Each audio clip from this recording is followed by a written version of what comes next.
A história da nação israelita começou no Egito, que é a terra de Cã. Eles entraram no Egito em um total de 70 pessoas, incluindo José, sua esposa e 2 filhos que já estavam no Egito. E quando deixaram o Egito, já somavam mais de 2 milhões de pessoas. O antigo Israel passou 430 anos no Egito. Mais da metade desses anos, eles desfrutaram do favor e da boa vontade dos egípcios, mas o restante desses anos eles foram escravizados e terrivelmente maltratados por eles. Muitos fazem confusão e pensam que Israel foi escravo durante esses 430 anos, mas isso não é verdade. José era governador do Egito. Ele era um vice de Faraó e trouxe os israelitas como convidados de honra, que eram os parentes do governador. E com o passar do tempo, José e o Faraó da época dele já havia falecido.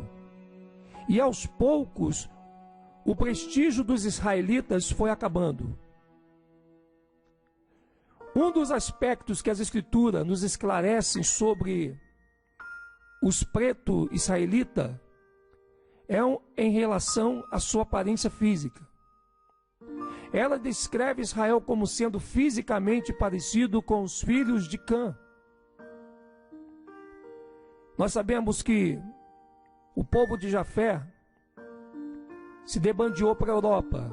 Nós vemos isso em Gênesis capítulo 10, do verso 2 ao 5, ao 57, ao verso 2, 5. Temos Cã, que se debandeou para a África. Vemos isso no livro de Gênesis, capítulo 10, verso 6 ao 20. E temos o Sem, que se debandeou para a Ásia. Gênesis 10, 21, 30. E temos aqui que Cã era um dos 3 filhos de Noé. Os outros 2 eram Sem e Jafé. Os descendentes de Noé ocuparam a terra depois do dilúvio. Os descendentes de Cã são as tribos que se estabeleceram ao redor do continente africano. E Cã, em hebraico, significa quente, queimado, preto. E Cã teve 4 filhos: Cux, Etiópia e Núbia. Eles geraram isso. O Cux gera Etiópia e gera Núbia, que hoje é Etiópia e Núbia. Misraim, o segundo filho, que gera Quemete e Egito. Put, o terceiro filho, a antiga Somália. E o 4, Canaã, que é o antigo território de Israel. No livro de Gênesis 10, 6, 19, nós lemos sobre isso. Os 4 filhos de Cã e seus descendentes estabeleceram-se ao redor do continente africano, o que inclui o chamado Oriente Médio, que também fazia parte da África. Os filhos de Cã são as pessoas do continente africano, os antigos egípcios, os etíopes, os somalis e muitos outros. Os israelitas são filhos de Sem, e através de Abraão, ele é o pai da nação hebraica israelita. Abraão é o pai de Isaac, que é o pai de Jacó. E Jacó teve 12 filhos. E esses filhos são os progenitores da nação israelita. As 12 tribos de Israel eram as seguintes: Ruben, Simeão, Levi, Judá, Dan, Naphtali, Gade, Aser, Issacar, Zebulon, José e Benjamim. Dan foi cortado por desobediência a Iá e porque se uniu a Edom, que eram o povo de Esaú, que se levantou contra o seu irmão Jacó. Enquanto Jacó ainda era vivo, ele abençoou os filhos de José, como se fossem seus próprios filhos. Portanto, José se dividiu em duas tribos, Efraim e Manassés. E por isso hoje, ao invés de contar José, contam Efraim e Manassés. Cada um dos filhos de Jacó se tornou uma nação tribal, que constitui a grande nação de Israel. Quer ver um exemplo? Os descendentes de Rubens ficaram conhecidos como a tribo de Rubens, ou Rubenitas, ou Rubenins. Os descendentes de Judá ficaram conhecidos como a tribo de Judá, e Arudá, e Arudim, e assim por diante. A nação de Israel são os descendentes de Jacó, cujo nome foi mudado para Israel pelo Altíssimo, e você encontra isso no livro de Gênesis, capítulo 32, 28. Começaremos com a história de José, o segundo filho mais jovem de Jacó, e seu tempo no Egito. José era um dos 12 filhos de Jacó. Gerou José em sua velhice, e ele era claramente o seu filho favorito. Isso fez com que os irmãos de José sentissem ciúme dele. Em última instância, o ciúme levou seus irmãos a vendê-lo para mercadores árabes, e esses o revenderam como escravos ao Egito. Ao longo do tempo, José se tornou governador, príncipe do Egito, e foi o segundo homem em autoridade, ficando atrás apenas do faraó, que era rei. Houve uma fome na terra de Canaã, onde Jacó e seus filhos viviam. Então Jacó mandou seus 10 filhos ao Egito para comprar alimentos. E quando os 10 irmãos de José chegaram ao Egito, eles foram levados diante dele, diante de José. E José reconheceu seus irmãos, mas eles não o reconheceram. Você vai ler isso no livro de Gênesis 42, do verso 1 ao 8. Se os antigos egípcios eram negros, José tinha de ser negro também. Se José fosse branco, seus irmãos o teriam reconhecido facilmente entre os egípcios pretos. Mas seus próprios irmãos de sangue, carne da sua carne, pensaram que ele fosse um egípcio. O vídeo a seguir mostra uma descoberta que coincide com a história do hebreu israelita José do Egito, que foi governador do Egito. E isso nós vamos mostrar para você. Começa no vídeo a seguir, mostra uma descoberta. A imagem desta história, ela foi ocultada de muitas pessoas, principalmente dentro das religiões. Vocês vejam que existem muitas histórias. Em 1883, o senhor Richard Francis Burton, escritor, linguística e explorador inglês do século XIX, escreveu a Gerard Massey. Ele disse: você está certíssimo sobre a origem africana dos egípcios. Eu tenho 100 crânios humanos para prová-lo. O cientista Pritzker afirma em seu livro A História Natural do Homem, em sua complexidade e em muitas das peculiaridades físicas, os egípcios eram uma raça africana. O antigo historiador grego Heródoto, que visitou o Egito no século V, esteve pessoalmente com os egípcios e os descreveu como negros de pele não tão escura quanto a dos núbios, etíopes e cabelo lanoso, crespo.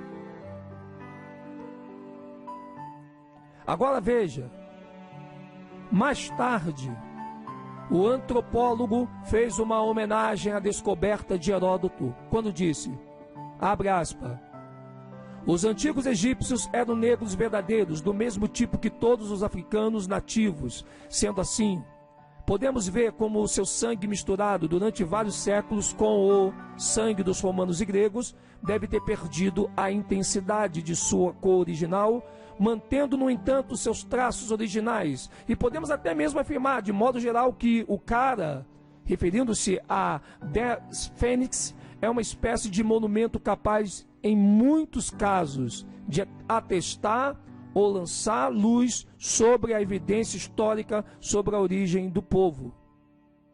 As Escrituras, o testemunho dos antigos e muitos egiptólogos, juntamente com a arqueologia, confirmam que os egípcios dos tempos antigos eram pessoas de pele preta. É importante saber disso, pois à medida que continuarmos, veremos que a Escritura, em várias ocasiões, descreve os antigos hebreus como um povo muito semelhante aos egípcios na aparência física. No livro de Gênesis, capítulo 50, do verso 7 ao 11, as Escrituras relatam que os hebreus pareciam com os antigos egípcios. Jacó havia pedido a seu filho para enterrá-lo na terra de Canaã com seus antepassados. No livro de Gênesis 49, 29 e 30. Então, quando Jacó morreu em Misraim, no Egito, todos os hebreus e os egípcios desceram à terra de Canaã para enterrá-lo. Quando José morre, desce todos os hebreus e desce também os egípcios. E os versos 7 e 8 do livro de Gênesis 50 dizem que todos os hebreus, exceto as crianças pequenas, desceram juntamente com todos os anciões da terra do Egito. O verso 9 diz que era uma grande empresa. O verso 11 diz que os cananeus viram o cortejo fúnebre e disseram: este é um pranto dos egípcios. Mas lembre-se, isso era uma grande mistura de hebreus e os egípcios que foram enterrar um hebreu, e os cananeus, que eram conterrâneos dos hebreus e os conheciam muito bem, identificaram ambos como os egípcios. Por quê? Porque cananeus viram uma grande empresa de pessoas de pele preta e todos pareciam nativos egípcios, ou seja, pretos. É lógico que os hebreus foram em massa ao funeral do nosso pai Jacó. E haviam muito mais hebreus do que egípcios.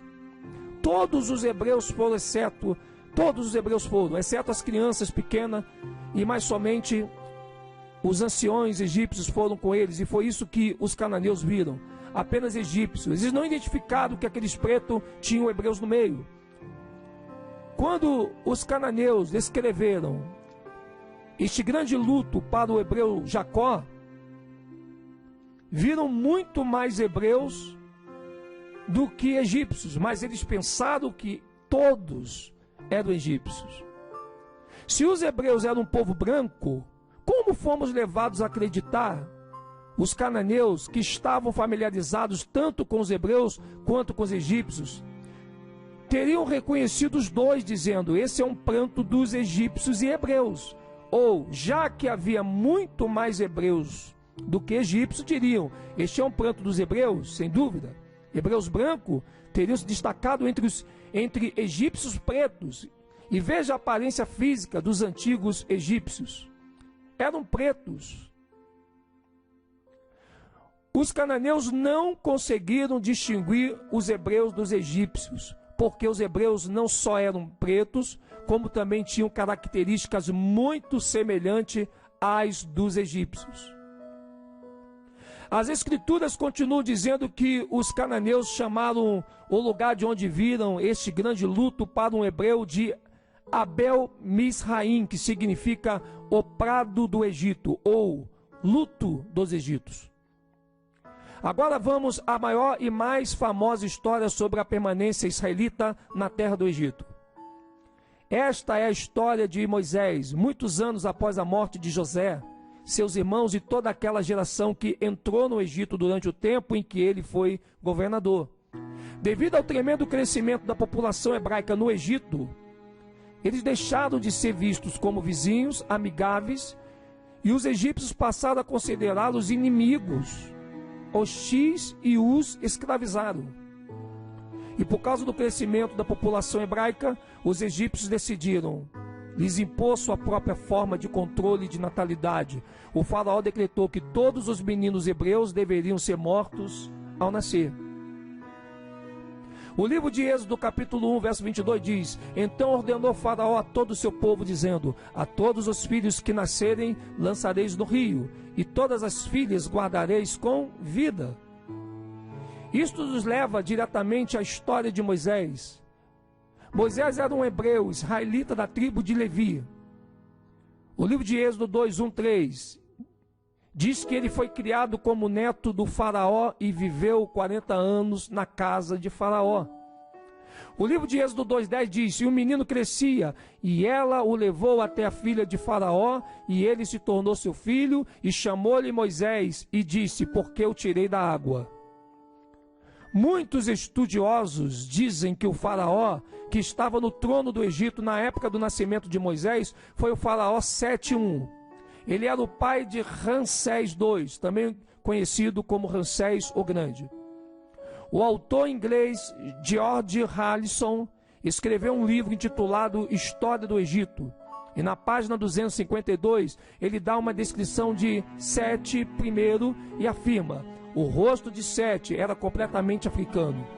Ele tinha um rosto tempestuoso, com nariz chato, lábios grossos e queixos pesados. Moisés tinha as mesmas características físicas que os egípcios, porque ele foi criado na casa de quem? De Faraó. Como seu neto, o faraó ordenou que todos os homens hebreus fossem mortos ao nascer. E se os israelitas eram um povo de pele branca, como Moisés, o hebreu, poderia sobreviver secretamente na casa de Faraó, entre os egípcios de pele preta, durante 40 anos e não ser notado? Além disso, depois de decretar ele mesmo a morte de todos os homens hebreus, como o faraó poderia governar o seu povo, se ele tinha o hebreu em sua casa com todos os privilégios da sua própria família? Moisés sobreviveu 40 anos no palácio de Faraó porque ele era um homem de pele preta, assim como todos os outros restantes egípcios. Isso é profundo. O faraó olhou nos olhos de Moisés como uma criança e pensou que ele tinha sua própria carne e sangue. Ele olhou nos olhos de Moisés como um adolescente e pensou que ele tinha sua própria carne e sangue. Ele olhou nos olhos de Moisés quando um jovem de 20 anos e pensou que ele tinha sua própria carne e sangue. Ele olhou nos olhos de Moisés como um homem balzaquiano de 30 anos e pensou que ele tinha sua própria carne e sangue. O faraó viu Moisés se transformar em um homem maduro de 40 anos e continuou achando que ele era seu neto de sangue por causa da cor da pele. Assim como os irmãos de José, os cananeus não conseguiram distinguir os hebreus dos egípcios. O faraó também não conseguia. Ou Moisés teria sido morto com certeza. Eu quero dizer para você que a Escritura nos dizem que Moisés matou um egípcio após vê-lo maltratando um hebreu. Então Moisés teve que fugir do Egito para preservar sua vida, porque o faraó descobriu e mandou matá-lo. Êxodo 2, 12, 15 diz: o faraó mandou matar Moisés porque descobriu que ele era um hebreu. E não foi por causa da cor, mas foi por causa dos acontecimentos. Moisés fugiu para a terra de Midian, localizada na Arábia Saudita, onde ajudou as 7 filhas do sacerdote de Midian. E por isso que a Arábia Saudita hoje tem um cala-boca. Por isso que a Arábia Saudita não pode se manifestar no mundo através de mídia, de televisão, de internet, porque a Arábia Saudita sabe muito. E uma das formas que o sistema fez com que a Arábia Saudita não colocasse a boca no trombone foi limitar os sinais de repetidora de televisão da Arábia Saudita em relação ao restante do mundo. Veja no livro de Êxodo capítulo 2, do verso 16 ao 19. Diz assim: ora, o corrente de Midian tinha 7 filhas, as quais vieram tirar água e encher os tanques para dar de beber ao rebanho de seu pai. E vieram os pastores e as expulsaram dali. Moisés, porém, levantou-se e as defendeu e deu de beber ao rebanho. Quando chegaram a Reuel, seu pai, ele disse: como é que tem de chegado tão cedo? Elas disseram: um homem egípcio nos livrou da mão dos pastores e também tirou água para nós e deu de beber ao rebanho. Note que elas disseram: um hebreu de roupa egípcia nos salvou. Ela descreveu Moisés como um homem de pele preta, descendente de Cã, um egípcio. Mas o que nós vemos aqui é que o rei Tute e os egípcios dos tempos bíblicos eram um povo preto. Você veja que a rainha Nefertiti, ela é uma das rainhas mais famosas do Egito. Essa imagem dessa rainha que o sistema esconde mostra muito bem como que o sistema embranqueceu esse povo. Os hebreus e os antigos egípcios eram do nordeste da África, e assim como Imã, ela se aparece com a imagem de Nefertiti. Acima desse acontecimento, quero que você lembre que Put era irmã de Misraim, portanto os somalis são irmãos de sangue dos egípcios. Ambos são descendentes de Cã, filho de Noé. E eu estou mostrando para vocês que muitos vão tentar usar o argumento de que todos os pretos do continente da África têm pele muito escura, menos os hebreus. Mas isso não é uma verdade. Porque os hebreus, eles tiveram com os antigos egípcios e cuja formação sua foi feita, se deu lá no Egito. Então veja, transformar sua pele em branca seria um grande sinal, porque a cor natural de sua pele era negra. Por isso que a lepra era originária da Bíblia. E continua a dizer, no verso 8, que se eles, os israelitas, não acreditarem no primeiro sinal, transformação da vara de Moisés em uma serpente, então eles vão acreditar no segundo sinal, que era tornar sua pele branca. E está declarando o quão poderoso é o segundo sinal. Ele iria convencer definitivamente aquele povo descrente que estava lá dentro do Egito. Outra prova muito grande essa, que Moisés era preto, pode ser encontrada em Êxodo 4, 6, 7. Nesta passagem já está mostrando milagres a Moisés, para que ele possa provar aos filhos de Israel que foi Iá quem o enviou. Iá diz a Moisés para pôr a mão no peito. O que ele fez quando Moisés retira a mão? Ele fica totalmente leproso, branca como a neve. E depois ele coloca de novo no peito e ela volta à sua cor natural. O povo egípcio, como todos os outros povos da África, são pretos. Mas por que na televisão coloca os egípcios como branco?